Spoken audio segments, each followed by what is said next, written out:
speaker kita. Oke, terima kasih. Thank you. Bismillahirrahmanirrahim. Assalamualaikum warahmatullahi wabarakatuh. Alhamdulillahirabbil alamin wassalatu wassalamu ala asyrofil anbiya'i wal mursalin sayyidina Muhammadin wa ala alihi washabbihi ajma'in. First of all, I'd like to apologize for coming late. Yeah. But the most important thing is not coming late, but is coming. Yeah. It's not being late, but most important is coming. I'm not here. Yeah. Coming. Yeah. I'd like to appreciate all the distinguished speakers who are with us now. First to Ibu Siti Fatahia Muhammad, who just presented her excellent materials. Ya, terutama tadi yang high 3. Yang saya kenal itu high 5. Ya, high 5-nya itu yang lagunya anak-anak itu yang untuk musik anak-anak. And also to my best friend, Profesor Ismaturafi, Robi, MA PhD. Ini setelah lebih 10 tahun barangkali baru melihat wajah beliau. Rupanya beliau tambah muda saya. A lot of things I can talk about related to our friendship with Profesor Ismat. Tapi saya ingin mengatakan waktu saya tadi datang, itu langsung saya pergi jabatan, pergi soal karena beliau senior saya. Ya. Jadi beliau senior saya di Universitas McGill University di Montreal. Di atas saya bersama dengan Ibu Betty. Lebih senior lagi Pak Norman sebenarnya. Beliau adalah pencetus, jadi pembuka jalan untuk kita bisa sekolah di Kanada. Itu beliau. Tepuk tangan dulu. Guru kita semua, guru saya khususnya. Saya tidak pergi ke luar negeri kalau beliau tidak luluskan saya. Dan saya menulis itu di buku saya melawan istri. Ya. Melawan takdir maksud saya. Nah, Pak Prof. Ismet itu jadi setelah di McGill beliau menjadi junior saya. Karena saya lanjut di Australia National University, beliau belakangan datang. Berarti gantian cium tangan. Pas di Australia bilang bapak lagi yang cium tangan. Tapi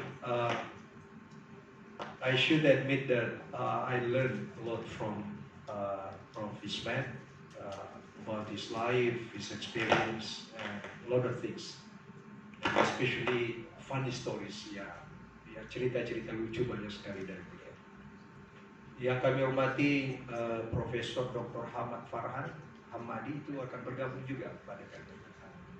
Ya, from University of Bar College of Education.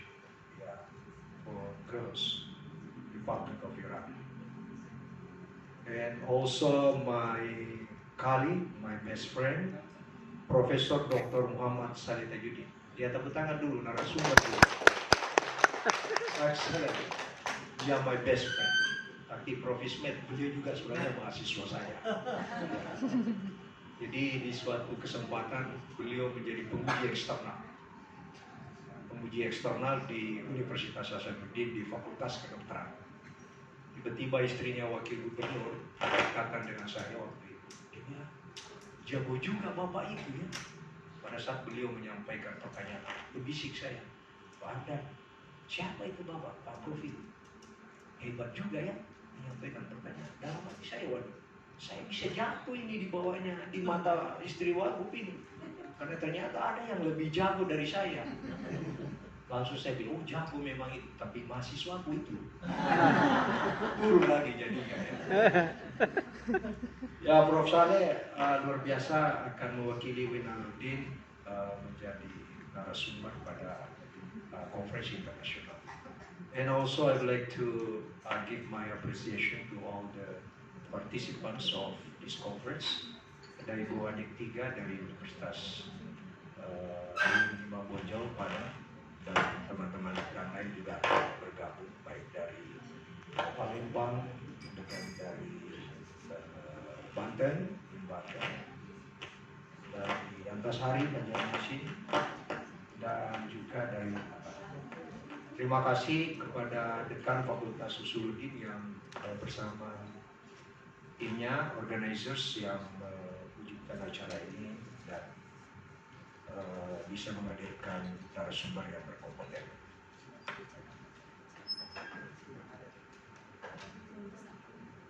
Ya, pembicara yang lain adalah Associate Professor, tulisannya Bu tambah lama tambah susah dibaca.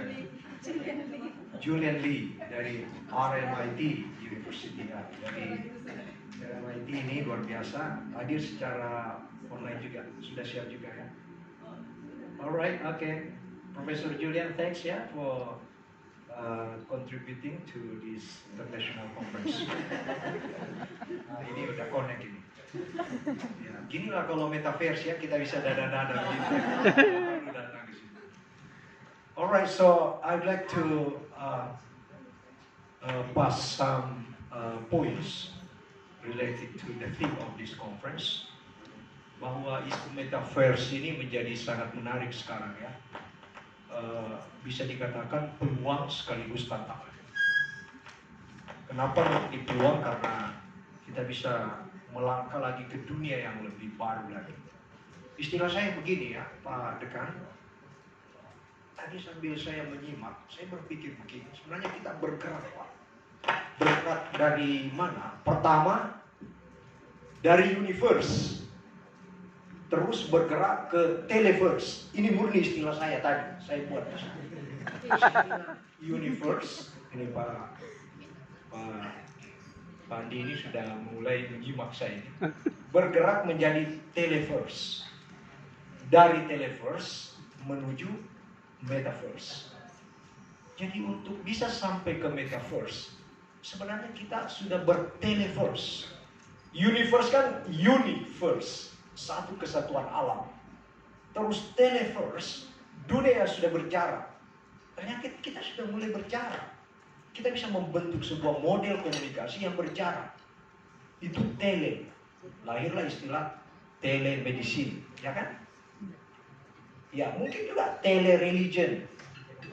Ya, teletabis.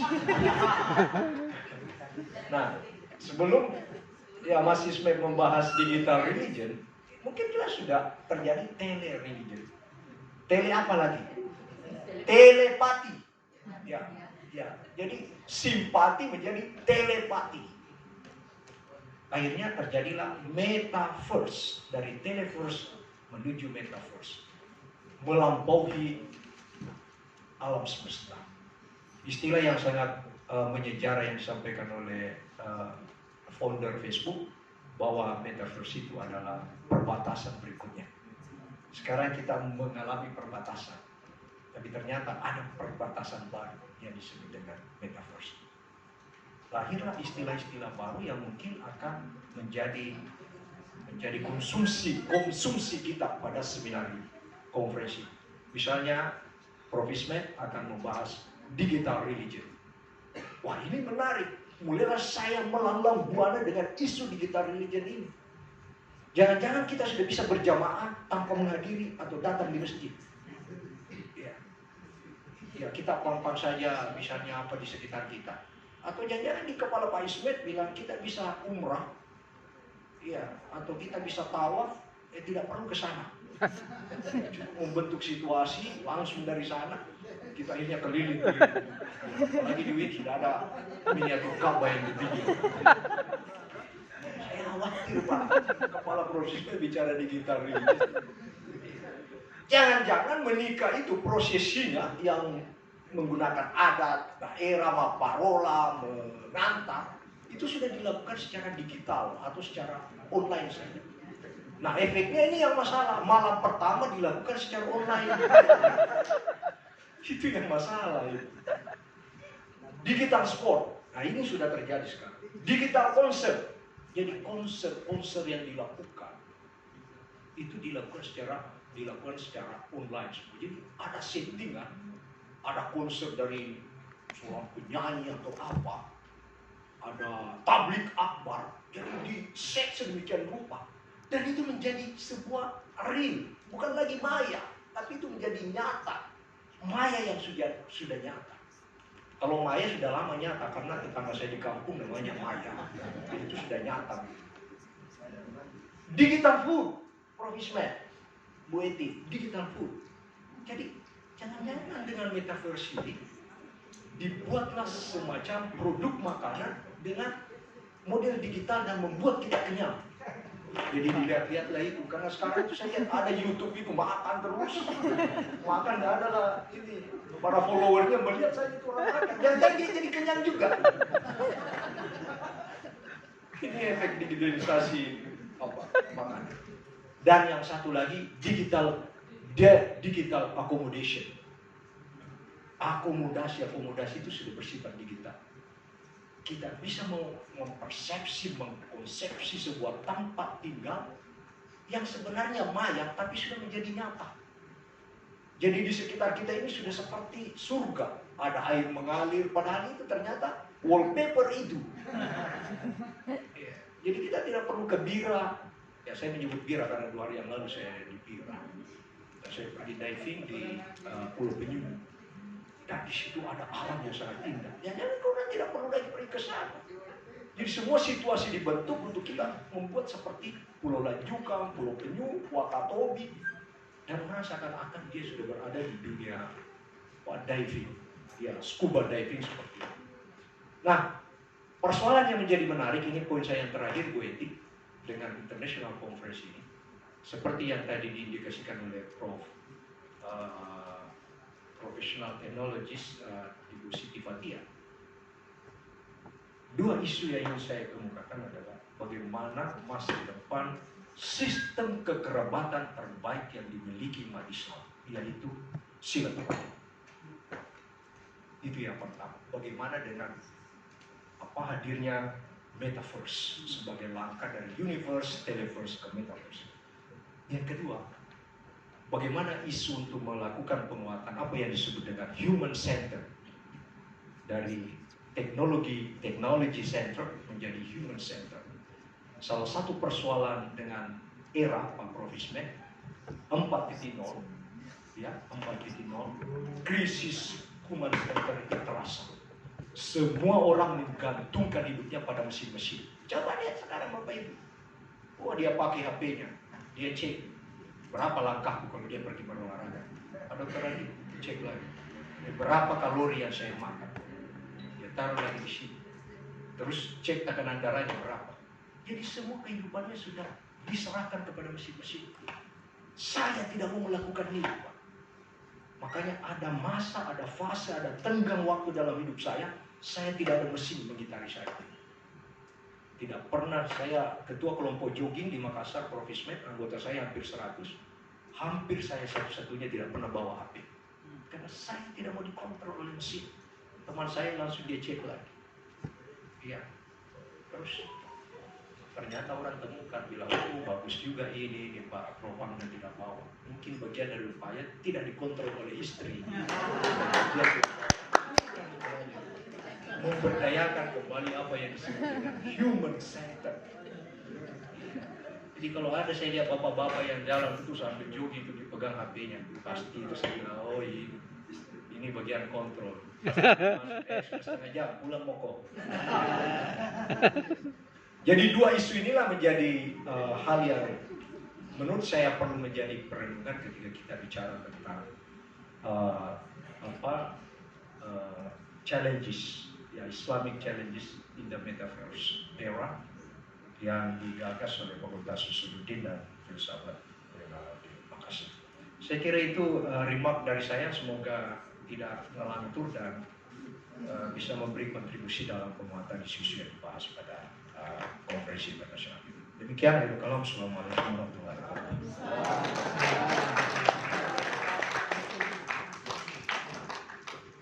Thank you, Professor Hamdan Yohanes, MA, PhD, for the word of remarks. Well, ladies and gentlemen, selanjutnya saya akan persilahkan kembali kepada chair kita, Ibu Dr. Andi Nurbayati MA, untuk melanjutkan sesi